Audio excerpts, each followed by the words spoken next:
Yesus aku kenal dan Paulus aku ketahui, tetapi kamu, siapakah kamu?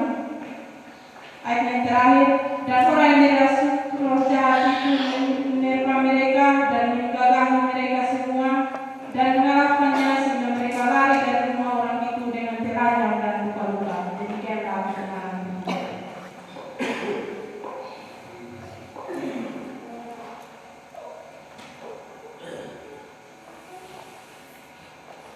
Ya baik, salam. Salam. Ya Bapak, Mama, saudara-saudari yang dikasihi oleh Tuhan kita Yesus Kristus. Pada pagi hari ini kita patut bersyukur bahwa Tuhan masih memberikan kesempatan kepada kita untuk beribadah, memuji, memuliakan namanya, dan kita masih diberi kesempatan untuk dilawat oleh kebenaran firman Tuhan. Jujur Bapak Ibu bahwa setiap kali kita bangun pagi seringkali kita hanya mensyukuri hal-hal jasmani. Bagaimana kita sehat, masih kuat jalan, masih bisa bernapas. Tapi sedikit dari kita yang mengakui dan mensyukuri bahwa karena kasih Tuhan kita pun dapat bertumbuh secara rohani. Ya, firman Tuhan telah dibacakan dan saya kira patut bagi kita untuk memperhatikan bagian firman Tuhan ini. Kisah tentang anak-anak Skewa. Beta ingat salah satu kata-kata dari seorang pendeta yang mungkin banyak yang kenal, Bapak Pendeta Dr. Stephen Tong. Dia pernah bilang, dewasa ini orang-orang sering lebih suka untuk menyanyi keras-keras biar didengar Tuhan, doa keras-keras biar Tuhan jawab. Tapi ketika Tuhan mau bicara dengan dia tutup telinga dan tidak mau dengar Tuhan. Oleh sebab itu jangan heran kalau dalam gereja-gereja seringkali pas pemberitaan firman Tuhan banyak yang mengantuk, banyak yang tidak mau mendengarkan firman Tuhan, lalai, lebih berpikir untuk melakukan hal-hal yang lain. Jadi kita kembali kepada kisah ini, anak-anak Skewa, kisah para Rasul 19 ayat 13 sampai 16. Sebenarnya sampai ayat 20, tapi satu hal yang kita akan fokuskan adalah dari ayat 13 sampai di ayat yang ke-16. Bapak Ibu, kisah ini berawal dari seorang yang namanya Paulus atau nama lainnya Saulus. Nama lain, bukan ganti nama. Seringkali kita dengar orang-orang bilang Paulus itu ganti nama. Nama pertama Saulus terus ganti nama jadi Paulus. Itu salah Bapak Mama. Nama Saulus adalah nama ketika dia masih hidup dalam lingkungan Yahudi. Kita tahu dia itu kecil, dibesarkan bersama dengan imam yang namanya Gamaliel, dan dia hidup bertumbuh dalam tradisi-tradisi Yahudi. Makanya Paulus pernah bilang dalam suratnya, kalau masalah ketaatan, aku paling taat soal tradisi Yahudi. Bahkan dia disunat pada hari yang ke-8. Jadi nama Saulus itu nama dalam bahasa Hebrew atau bahasa Ibrani. Sedangkan nama Paulus itu adalah nama ketika dia telah bertobat. Dia lebih banyak menginjili di daerah-daerah Asia kecil, Galatia, Efesus, Filipi, Kolose. Itu daerah-daerah Asia kecil yang lebih kental dengan kebudayaan Yunani. Jadi nama Paulus itu nama dalam bahasa Yunani. Dia ini agak mirip kasusnya dengan kasus Simon Petrus. Simon Petrus, Kefas. Itu tuh bukan ganti-ganti nama, tapi memang nama dalam 3 bahasa. Jadi Simon dalam bahasa Ibrani, Petrus dalam bahasa Yunani, Kefas dalam bahasa Aram. Begitu juga dengan Yesus Kristus. Dalam bahasa Ibrani itu nama Yesus itu Yosua. Dalam bahasa Yunani baru Yesus. Artinya sama, yang menyelamatkan. Kata Mesias pun seperti itu. Mesias dalam bahasa Ibrani dan Kristus dalam bahasa Yunani. Makanya jangan berharap dapat ketemu kata Kristus di perjanjian lama. Tidak akan ada kata Kristus dalam perjanjian lama, karena perjanjian lama tulis pakai bahasa Ibrani. Sedangkan kalau kata Mesias masih ada dalam perjanjian baru, karena memang patokan perjanjian baru masih dilihat dari perjanjian lama. Kita kembali dalam bagian ini, bahwa ini adalah perjalanan Paulus pada misinya yang ketiga. Jadi dia ada 3 perjalanan misi, dan ini adalah perjalanan misi yang ketiga. Setelah dia menjelajahi daerah Galatia dan daerah Frigia, dia lalu singgah di satu tempat yang namanya Efesus. Nah, Bapak Mama, di tempat yang namanya Efesus ini dia tinggal cukup lama, kurang lebih 2,5 tahun. Dan dalam masa 2,5 tahun ini terjadi begitu banyak peristiwa. Ada banyak kasus-kasus, kejadian-kejadian, cerita-cerita, termasuk salah satunya cerita tentang 7 orang anak Skewa yang mau menghardik setan menggunakan nama Tuhan. Jadi mereka bertemu dengan orang yang kerasukan setan. Lalu 7 anak sekewa ini mengatakan, aku menghardik engkau, aku menyumpahi engkau dalam nama Yesus yang diberitakan oleh Paulus. Lalu setan itu membalas, Yesus aku kenal, Paulus aku ketahui, dan engkau siapakah engkau? Dari ini cerita, beta sudah perhatikan terlalu banyak soal dia pun tingkah laku. Tapi dari ini cerita, mari kita fokuskan soal dia pun balas-membalas. Jujur serius, beta sekarang ada di masa-masa di mana beta suka sekali ada kata-kata orang balas-balasan. Jadi kalau di sini 7 anak sekewa balas-balasan dengan orang yang kerasukan setan ya. Kalau beta dalam apa sekarang kan suka nonton kayak di YouTube tuh sekarang ada yang namanya Red Battle, Rhyme Pace, Papua Baribut, itu mereka balas-balasan kata. Nah di sini juga ada balas-balasan kata, di mana pertama 7 anak sekewa bilang, aku menghardik engkau, aku menyumpahi engkau di dalam nama Yesus yang diberitakan oleh Paulus. Dan ternyata orang yang kerasukan setan balas, Yesus aku kenal, Paulus aku ketahui, tapi engkau siapakah engkau? Jadi kita mari fokuskan pembacaan ini pada balas-balasan ini, dialog, percakapan, kata-kata, atau mungkin kita lebih kenal dengan bilang baku ba omong. Jadi mari kita belajar di bawah satu tema, kata bukan sekedar kata. Jadi pagi ini kita belajar di bawah satu tema, kata bukan sekedar kata. Kalau kata bukan sekedar kata, berarti kata-kata itu punya arti. Nah, karena kata-kata itu punya arti, mari kita memperhatikan arti dari kata-kata yang diucapkan oleh anak-anak sekewa, dan kita nanti lihat arti dari kata-kata yang diucapkan oleh orang yang kerasukan setan. Yang pertama, kata-kata yang diucapkan oleh anak-anak sekewa. Kita perhatikan kembali ayat yang ke-13. Juga beberapa tukang jampi Yahudi yang berjalan keliling di negeri itu mencoba menyebut nama Tuhan Yesus atas mereka yang kerasukan roh jahat, dengan berseru katanya, aku menyumpahi kamu demi nama Yesus yang diberitakan oleh Paulus. Aku menyumpahi kamu dengan nama Yesus yang diberitakan oleh Paulus. Kalau kita baca ini ulang-ulang, kedengarannya enak Bapak Mama. Aku menyumpahi kamu di dalam nama Yesus yang diberitakan oleh Paulus.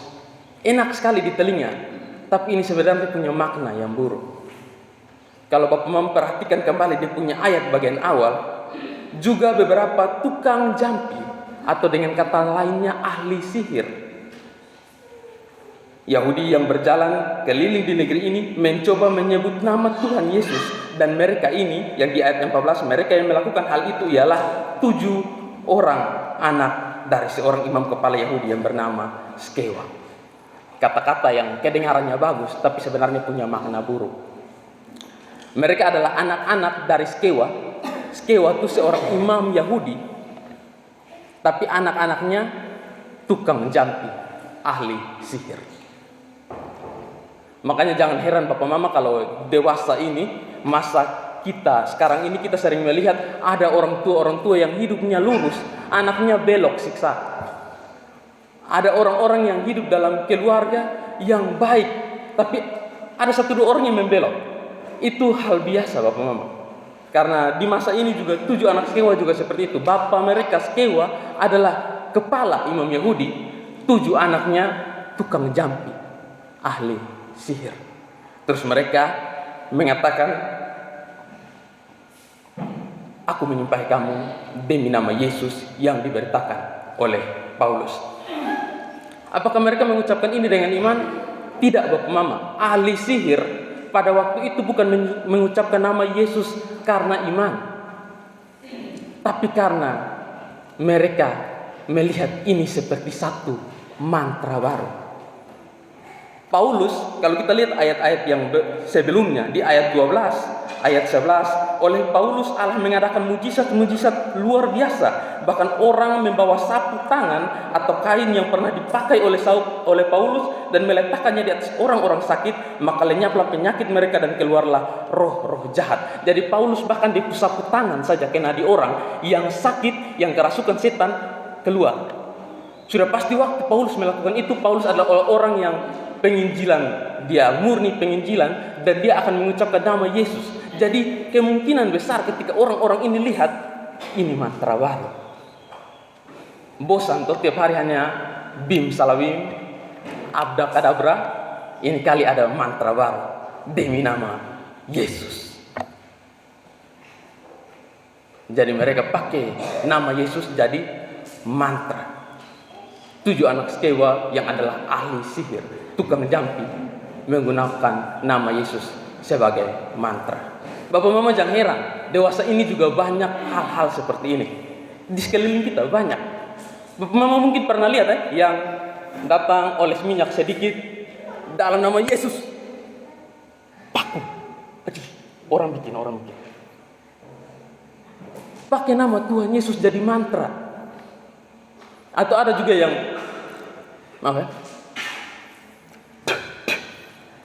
dalam nama Yesus setan masuk, angin jahat. Pakai nama Yesus jadi mantra untuk usir. Nama Yesus jadi terlalu ringan bagi orang-orang zaman sekarang. Nama Yesus sudah setara dengan abdakadabra, bim salabim, dan mantra-mantra sihir lainnya.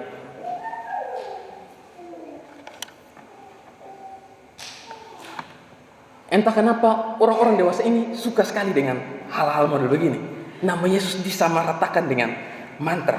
Bahkan ada orang-orang yang pakai nama Yesus untuk kasih takut setan.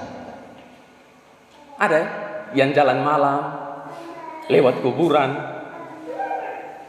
dalam nama Tuhan Yesus siapa dapat melawan. Nama Yesus dijadikan mantra. Kalau beta suka anak sekolah minggu pelaku yang iblis itu musuh kita, dia lari beta dia jatuh beta injak dalam nama Tuhan Yesus. Ini sebenarnya kita mengajarkan anak-anak kecil kasih takut setan dengan nama Tuhan Yesus dari masih kecil-kecil ya. Jadi banyak orang menggunakan nama Tuhan Yesus jadi mantra untuk kasih takut setan. Jangankan yang sebut bapak mama, setan sonde geli. Setan tidak geli sama sekali dengan yang namanya mantra model begini. Kalau ini orang tidak punya Roh Kudus, tidak punya Tuhan dalam di hati, percuma mau omong penuh mulut. Yang omong saja percuma, apalagi yang hanya pakai Alkitab taruh di kepala berharap demam turun, tidak akan jadi. Jangan berharap nama Yesus dijadikan mantra. Ada orang-orang yang menggunakan nama Yesus hanya ketika di atas oto, lalu oto mirip begini, aduh, darah Yesus, Tuhan tolong. Nama Yesus jadi mantra. Nama Yesus jadi mantra. Nama Yesus mirip dengan kata jin. Tahu film jin yang kalau ada masalah sebut 3 kali namaku, aku muncul, aku beri 3 permintaan. Ya, nama Yesus sudah begitu. Jadi ketika orang ada masalah mulai kaget nama Yesus. Ada orang yang terkejut nama Yesus. Ingat itu melanggar hukum ketiga. Jangan menyebut nama Tuhan Allahmu dengan sembarangan. Ada orang yang karena ini bilang di beta, pikir saya, lebih beta tak kuju omong nama Yesus atau beta kuju bamaki. Jadi beta cuma mau bilang bahwa sebut nama Tuhan sembarangan dosa, bamaki dosa, sonde ada mendang mending dalam dosa. Mencuri tidak lebih baik dari membunuh, orang bamaki tidak lebih baik dari orang berzina. Sama, dosa tetap dosa. Jadi kalau dia bilang lebih baik sebut nama Tuhan sembarangan daripada bamaki, sebenarnya sama saja.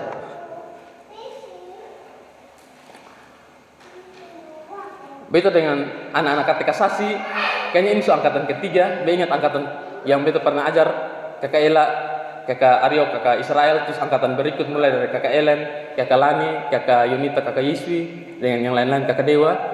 Terus angkatan sekarang diseru, kakak Yesua, kakak Apo. Beta tes absen dari depan sini dan ternyata beberapa sudah ada. Nah, Untuk anak-anak KTK Sasi kan enak tuh kalau ada yang kasih pertanyaan. Beta ingat yang kasih pertanyaan waktu itu Iber, tidak ada juga, tidak masalah. Jadi dia pernah bilang begini, ditanya, Karyo kalau orang sebut nama Tuhan di deker menyanyi nama Tuhan di deker ke mana? Waktu itu beta sambil jawab langsung, tapi dia sengaja putar. Jangankan menyanyi nama Tuhan di deker, ini tentang hati. Orang menyanyi nama Tuhan dalam rumah Tuhan, dalam gereja, tapi ketika hatinya tidak dipikirkan untuk Tuhan, satu kesalahan besar. Ada orang menyanyi Allah hadir bagi kita, nah itu baru dia hadir. Jadi menyanyi Allah hadir bagi kita, dia juga pas masuk Allah hadir bagi kita, dia pas hadir. Atau menyanyi hormat bagi Allah Bapa, tapi tidak ada hormat sama sekali. Beta ingat satu ayat Alkitab, Maleakhi pasal 1 ayat 6, seorang anak menghormati bapaknya dan seorang hamba menghormati tuannya. Jika aku ini bapa, di manakah hormat yang untukku itu? Dan jika aku ini tuan, di manakah takut yang kepadaku? Karena banyak orang menyanyi hormat bagi Allah Bapa, dia masih bakaruh begini, masih lihat kiri kanan, masih ambil liturgi, hanya untuk hormat bagi Allah Bapa. Tidak ada penghormatan sama sekali. Nats pembimbing kita, Yesaya pasal 29 ayat 13, dan Tuhan telah berfirman, oleh karena bangsa ini datang mendekat dengan mulutnya dan memuliakan aku dengan bibirnya, padahal hatinya menjauh daripadaku, dan ibadahnya kepadaku hanyalah perintah manusia yang dihafalkan. Banyak kali sekarang kita melakukan hal-hal yang hanya dihafalkan, termasuk Bapak Mama, pengakuan iman rasuli sekarang dihafalkan dengan cara yang sembrono. Aku percaya kepada Allah Bapa yang Maha Kuasa, di pun kaki masih korek sana korek sini, tangan masih korek sana korek sini. Tidak ada pengakuan semacam itu. Orang mengaku aku percaya kepada Allah Bapa, setidaknya punya posisi hati yang benar di hadapan Tuhan.